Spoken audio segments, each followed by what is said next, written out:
Жинхэнэ найзын үлгэр.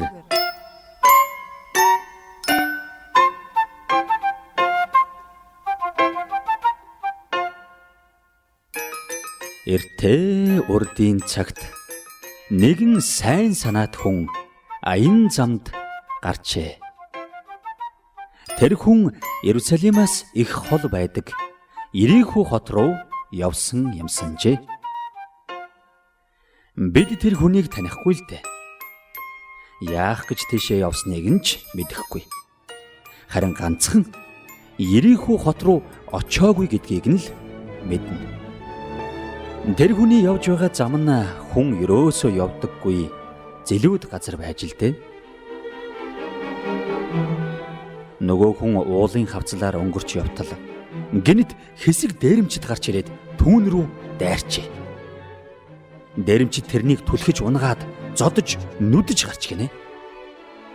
Хөөхий залууг дээрэмчид зодож балбаад зогссонгүй.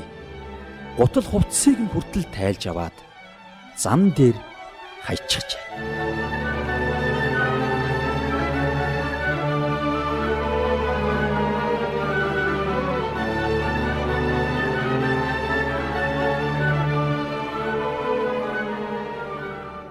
Ингээд хөөхий тэр залуу зам дээр хэвтэж байтал хөлийн чимээ сонсогдож нэгэн хүн дөгж ирлээ. Хөөхий залуу туслах хүн ирлээ гэж баярлаж байтал дөхөж ирсэн хүн сүмийн сургаал заадаг багш байсан мөртлөө туслалгүй. Хажуугаар нь тоосон шинжгүй өнгөрөөд явчихжээ. Энэ үед нөгөө залуу өндийгч тэнхэлгүй хэвтсээр л байлаа. Гэтэл удсанчгүй дахиад л хөлийн чимээ гарлаа. Энэ удаа Лев овог амиг буюу өөрийнх нь төрсөн нутгаас гаралтай сүмийн ажилтан явж байлаа. Залуу энэ хүнийг өөрт нь лавтаяа тусландаа гэж бодож ордж байж гинэ. Гэвч бас л тусалсангүй. Тэрээр хөөхий шаргацсан залууг ойртож нэг харчгаад тэгснэ түрүүнчийн хүнтэй адил хурдхан шиг холдоод явчихжээ.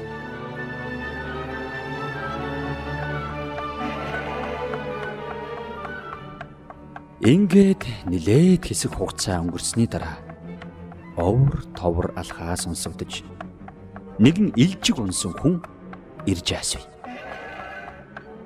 Залуу тэр хүнийг арай гэж өндийн харангуйтаа өөр нутгийнх гэдгийг нь мэдсэн тул надад бас л туслахгүй байцтэй гэж бодлоо. Гэтэл яасан гэж санана. Харин нутгийн тэр хүн дөгж ирээд түүнийг өрөвдөж хайрлаад шарханд нь тос түрхэж боогоод эвтэйхэн шиг өргөж илжигэн дээрээ мордуулаад ойролцоох дэм буудалд аваачиж асарч сувилж гинэ.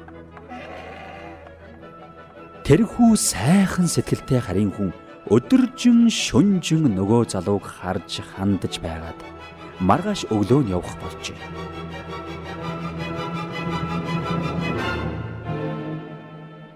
Тэр сайхан сэтгэлд хүн явхаас өмнө шин найзыгаа сайн асарч эдгэртэл нь эмчлэхийг буудлын эзнээс хичээнгүйлэн гуйгаад бүхий л хөлсийг нь төлөөд явж гин. Тэгээд бас явахынхаа өмнө энэнээс илүү их мөнгө төлөхөөр бол би буцаж ирээд төлнө гэж хэлчихэд явж гинэ.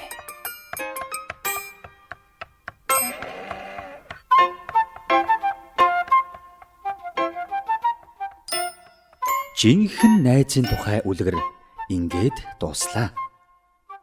Бяцхан дүүмэн.